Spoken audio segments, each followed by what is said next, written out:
ایک لڑکی تھی 16-17 سال کی۔ اسے لگتا تھا کہ اسے فرشتے نظر آتے ہیں اور خدا کا خاص پیغام پہنچاتے ہیں۔ پہنچاتے تھے یا نہیں یہ ہم نہیں کہہ سکتے، لیکن وہ ٹین ایج لڑکی اپنے اس دعوے میں اتنی کانفیڈنٹ تھی، اتنی پکی تھی کہ اپنے اس دعوے کے لیے آگ میں زندہ جل مرنے پر تیار ہو گئی۔ وہ صرف 19 سال زندہ رہی، لیکن اس کی زندگی کے آخری 3 سال ایسے تھے جن پر فرانس آج تک فخر کرتا ہے۔ پورے فرانس میں آج بھی جا بجا اس کے مجسمے نصب ہیں۔ یہ چھوٹی سی بچی تاریخ میں اتنی نامور کیوں ہے کہ صدیاں گزر گئیں لیکن لوگ اسے بھلا نہیں پائے؟ میں ہوں فیصل وڑائچ اور دیکھو سنو جانو کہ وہ کون تھا یا تھی سیریز میں ہم آپ کو اسی لڑکی جون آف آرک کی کہانی دکھا رہے ہیں۔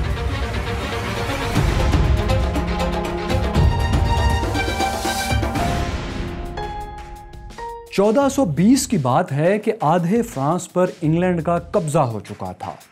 نقشہ کچھ یوں تھا کہ دریائے لوئر کے اس پار شمال میں انگلینڈ کی فوج فرانسیسی علاقوں پر قابض تھی اور دریا کے نیچے جنوب میں فرانس کی کمزور سی سلطنت ڈگمگا رہی تھی۔ دونوں حصوں کے درمیان میں صرف یہی ایک دریا تھا جس نے اپنے ناتواں کناروں پر فرانس کی آزادی کا بوجھ اٹھایا ہوا تھا۔ فرانس کا عظیم شہر پیرس بھی شمالی حصے میں تھا اور ظاہر ہے انگلینڈ ہی کے قبضے میں تھا۔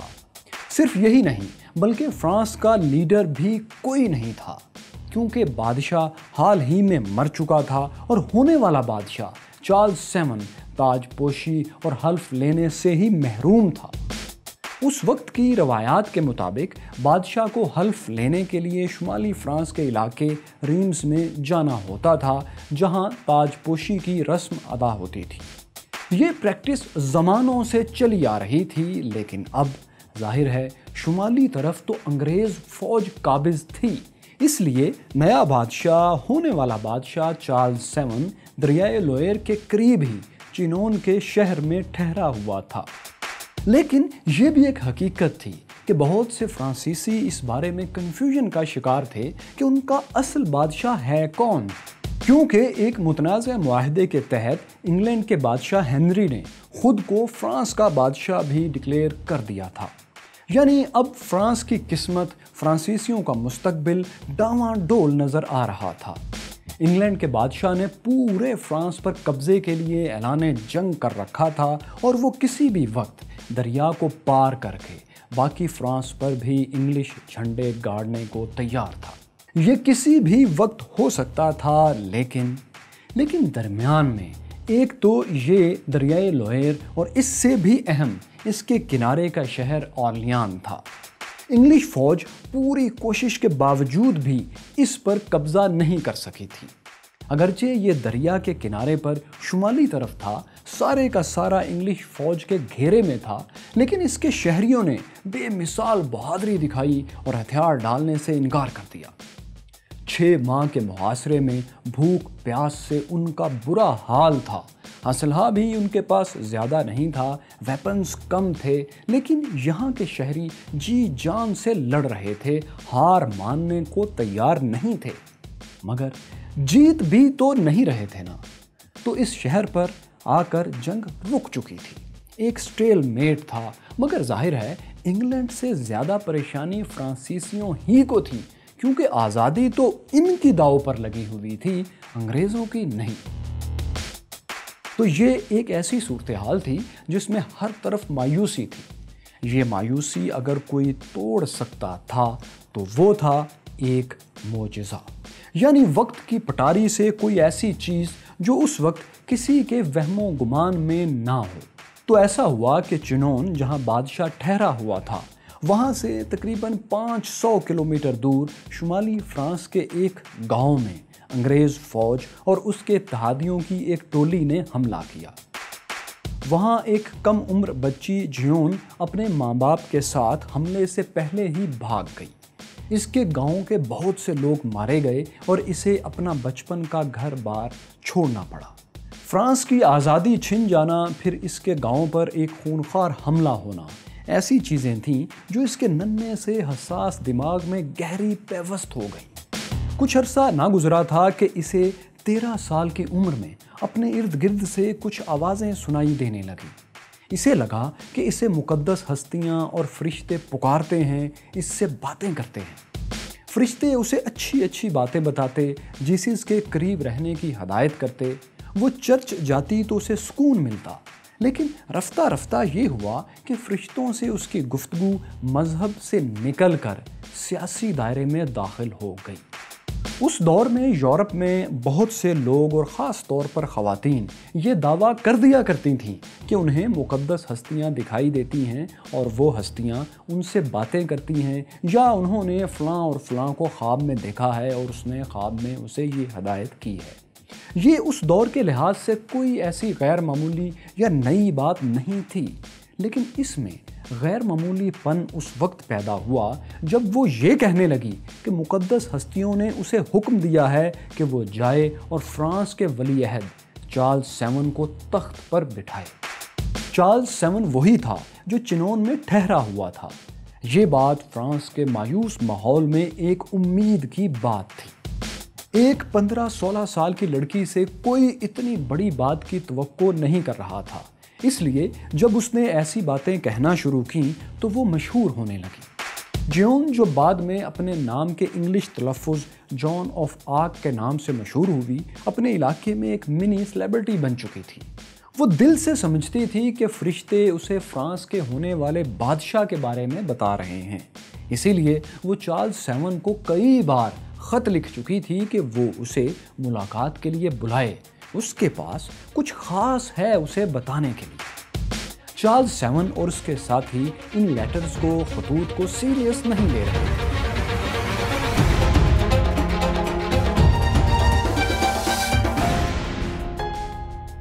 لیکن فرانس کے مستقبل کے بارے میں جیسے جیسے مایوسی بڑھتی جا رہی تھی، چھوٹی چھوٹی امید بھی بڑا بڑا سہارا دکھائی دینے لگی تھی۔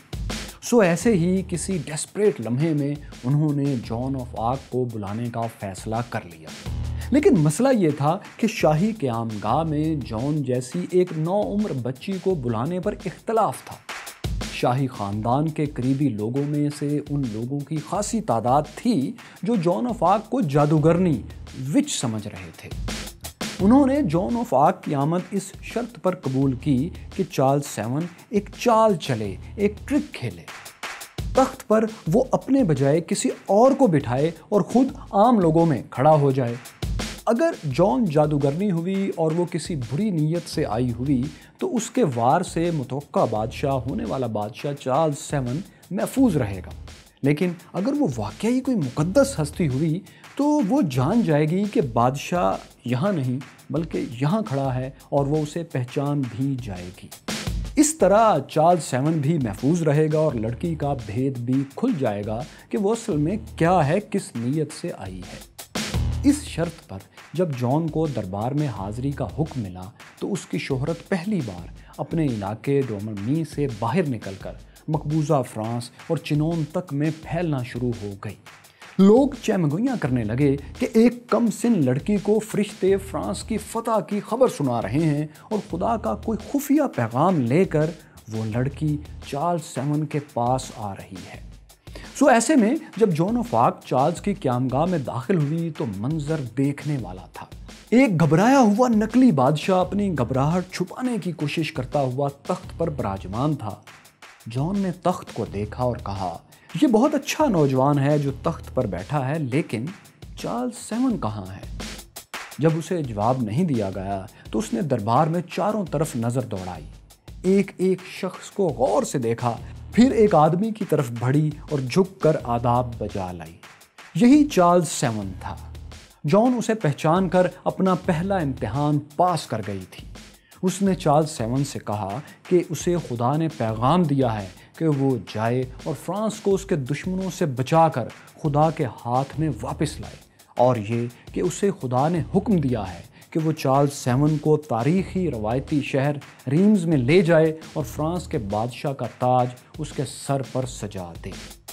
چارلز سیون اس سب کے دوران جان سے کافی متاثر ہو چکا تھا، سو اس نے پوچھا کہ جان کے خیال میں اسے کیا کرنا چاہیے۔ جان نے اپنے لیے ایک گھوڑا، زرہ بختر، کچھ اسلحہ اور سپاہی مانگے تاکہ دریائے لوئر کے کنارے والے محصور شہر آرلیان کو آزاد کروایا جا سکے۔ بادشاہ نے یہ سب اس کے حوالے کر دیا۔ اب صورتحال یوں تھی کہ اگر آرلیان کے گرد گھیرا ٹوٹ جاتا تو فرانس کے لیے دریا کے پار کا راستہ کھل جانا تھا اور وہ ریمز شہر جا کر بادشاہ کی تاج پوشی کر سکتے تھے۔ یہ ایک بہت بڑی امید تھی اور جان آف آرک اس امید کی وہ کرن تھی جس پر اب فرانسیسیوں نے اپنی ڈوریں باندھ دی تھی۔ دوستو، یہاں یہ بات ذہن میں رہے کہ چارلز سیون کے دربار میں اسے پہچاننے کا واقعہ تاریخ میں بہت کوٹ ہوا ہے، لیکن چارلز سیون کی اس قیام گاہ کا شاہی ریکارڈ موجود نہیں۔ لیکن یہ واقعہ جان آف آرک کے چاہنے والے اس کے معجزے کے طور پر سینہ بسینہ بیان کرتے آئے ہیں اور لکھنے والے لکھتے چلے آئے ہیں۔ کچھ مورخین کا بہرحال یہ خیال ہے کہ چارلز سیون اپنے تخت کے کلیم کو مضبوط کرنے اور دربار میں موجود اپنے مخالفین کو خاموش کروانے کے لیے پہلے سے یہ انتظام کر چکا تھا کہ جان آف آرک اسے پہچان لے۔ اس لیے ان کی ایک خفیہ ملاقات، ون آن ون ملاقات بھی ہو چکی تھی جس کے بارے میں عام لوگ یا دربار کے اس کے مخالفین نہیں جانتے تھے۔ سو یہ دونوں ورژن آپ کے سامنے ہیں، جو بھی سچا ہو۔ لیکن یہ حقیقت تھی کہ 17 سال کی جان آف آرک فرانسیسیوں کی امید کی کرن بن کر آرلیان کو آزاد کروانے کے لیے آگے بڑھ رہی تھی۔ اس کے ساتھ ایک چھوٹی سی فورس تھی۔ اس کے اپنے ہاتھ میں اس کا اپنا ڈیزائن کیا ہوا ایک پرچم تھا۔ پرچم پر فرشتوں کی تصاویر تھیں اور عیسیٰ اور مریم کے نام لکھے ہوئے تھے۔ اس کے ہاتھ میں ایک ایسی تلوار تھی جو لیجنڈ کے مطابق اسے ایک گرجا گھر کے تہہ خانے سے ایک آسمانی آواز کی نشاندہی پر ملی تھی۔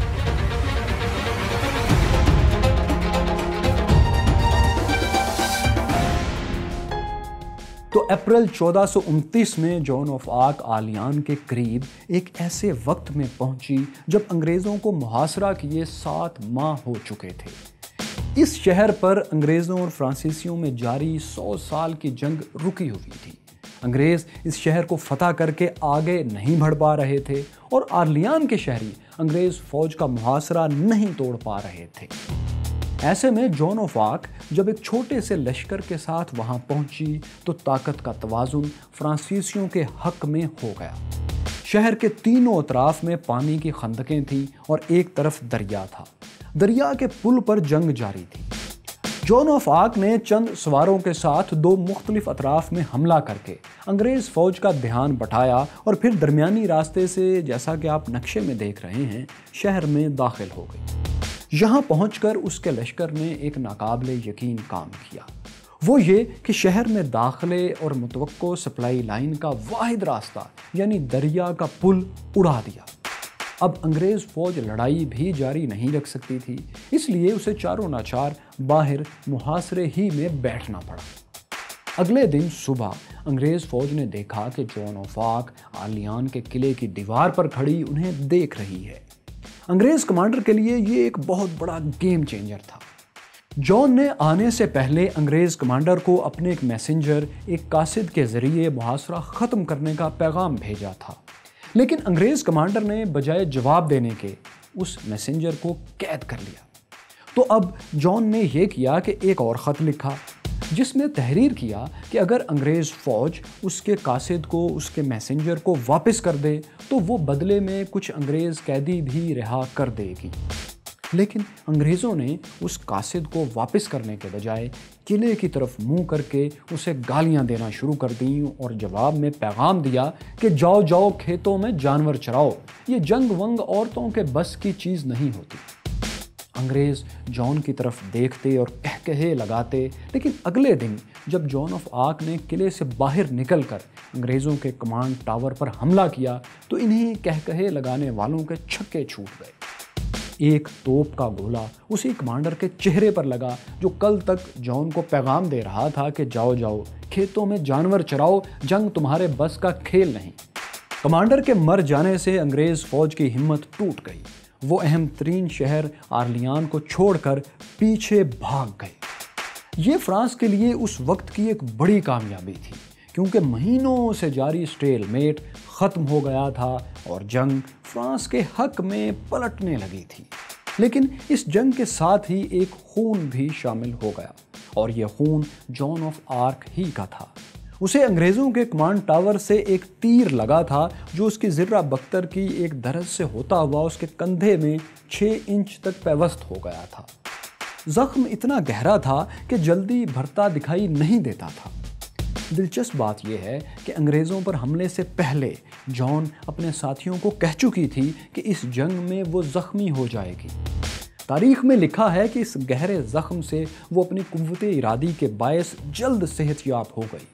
کچھ کہتے ہیں کہ اس کی زرہ بختر، اس کا لوہے کا لباس بہت مضبوط تھا، اس لیے تیر زیادہ گہرائی میں گیا ہی نہیں تھا۔ لیکن اس کی جلدی ریکوری، صحت یابی اور خاص طور پر آرلیان کی فتح کو اس کے چاہنے والوں نے ایک اور معجزہ ہی سمجھا اور اسے فرانس میں ایک راک سٹار کی سی شہرت دلائی۔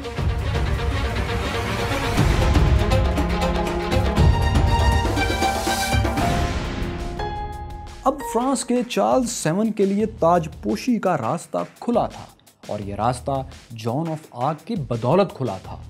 یہ راستہ تو کھل گیا تھا، لیکن جان کے لیے راستے بند ہونا شروع ہو گئے تھے۔ وہ کیسے؟ فرانسیسی شہر آرلیان میں انگریزوں کے خلاف شاندار فتح کے بعد ریمز شہر میں 17 جولائی 1429 کو چارلز 7 کی تاج پوشی ہوئی۔ اس تقریب کے دوران جان آف آرک فرشتوں کی تصاویر والا اپنا پرچم اٹھائے بادشاہ کے قریب کھڑی تھی۔ یہ فرانس کے لیے ایک بہت بڑا لمحہ تھا۔ اسے اپنی آزادی واپس آتی دکھائی دے رہی تھی، اور یہی وہ لمحہ تھا جب لگتا تھا کہ جان آف آرک کی پروفیسیز، اس کی پیشگوئیاں بھی مکمل ہو گئی ہیں۔ اس کا پہلا اشارہ یوں ملا کہ بادشاہ چارلز 7 نے جان آف آرک کو 2 انعامات تو دے دیے۔ ایک تو یہ کہ اس کے گاؤں کا ٹیکس معاف کر دیا، دوسرا یہ کہ اس کے خاندان کو ایلیٹ کلاس کی طرح معزز اعلیٰ رتبہ عطا کر دیا۔ لیکن جب اس نے فرانس کے اہم ترین شہر پیرس کو انگریزوں سے آزاد کروانے کے لیے فوج مانگی تو بادشاہ نے انکار کر دیا۔ صورتحال یہ تھی کہ اس وقت فرانس کا بادشاہ چارلز بھی حلف لے چکا تھا، اور انگلینڈ کا بادشاہ ہنری 6 بھی خود کو فرانس اور انگلینڈ دونوں کا بادشاہ ڈکلیئر کر چکا تھا۔ اب جان آف آرک ایک 18-19 سال کی فاتح مقدس لڑکی جنگ ہی کے ذریعے پیرس کو بھی آزاد کروانا چاہ رہی تھی، لیکن اس کے مقابلے میں فرانسیسی بادشاہ چارلز کی منصوبہ بندی اب کچھ اور تھی۔ اب وہ جنگ سے نہیں بلکہ مذاکرات کے ذریعے اس شہر کو آزاد کروانے میں زیادہ دلچسپی لے رہا تھا۔ وجہ یہ تھی کہ فرانس کے مشرقی حصے پر برگنڈی قبائل کا قبضہ تھا۔ یہ فرانسیسی تھے تاریخی لحاظ سے، جغرافیائی لحاظ سے، لیکن جنگ میں اس وقت انگلینڈ کے ساتھ مل چکے تھے۔ چارلز 7 ان برگنڈیوں کے ساتھ مذاکرات میں تھا، کچھ لو اور کچھ دو پر بات چیت ہو رہی تھی، اس لیے وہ اس بات چیت کے دوران میں کسی جنگ میں نہیں جانا چاہتا تھا۔ لیکن یہ بات وہ جان آف آرک اور اس کے چاہنے والوں کو بتا بھی نہیں سکتا تھا، اس لیے اس نے جان آف آرک سے تاریخی دھوکہ کیا۔ یہ دھوکہ کیا تھا، یہ جاننے کے لیے یہاں ٹچ کیجیے، جبکہ یہاں دیکھیے ماڈرن لیڈرشپ کی سب سے بڑی مثال ابراہم لنکن کی سپر ہٹ بایوگرافی، اور یہاں جانیے آخر روس اتنا طاقتور ملک کیوں ہے۔